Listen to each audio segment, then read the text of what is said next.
Siz ham Qur'on o'qiyotganingizda ushbu kalima ikki xil yozilganiga ko'zingiz tushgani aniq. Bittasi katta alif bilan mana bunda, ikkinchisi kichkina alif bilan mana bunda yozilgan.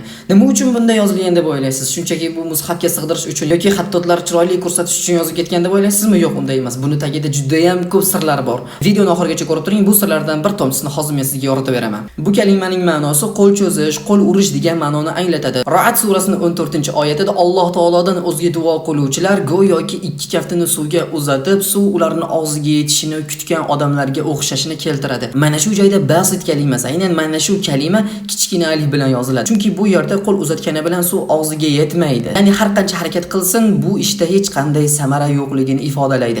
Mana shu kichkina alif ish harakati samarasiz ekanligini ifodalab kelyapti. Ana endi Moida surasining 28-oyatida Qobil o'z birodari Qobilga shunday deydi: "Sen meni o'ldirish uchun qo'l uzatsang, men seni o'ldirish uchun qo'l uzatmayman. Men olamlarning Robbisi Alloh taoladan qo'rqaman." Mana shu joyda ham basit kalimasi keladi va bu yerda katta alif bilan yozib keladi. Negaki bu joyda ish harakat qilish imkoni bor va bu yerda ish harakat samara berishligi mumkin. Ya'ni qo'l uzatsa uni o'ldirishi mumkin. Mana shuning uchun katta alif bilan yozilyapti. Bundan oldingi oyatda esa kichkina alif bilan yozilyapti. Chunki bu yerda hech qanday ish harakatdan samara yo'q. Har qancha qo'l uzatsin, suv o'zidan o'zi uni og'ziga kirib ketmaydi.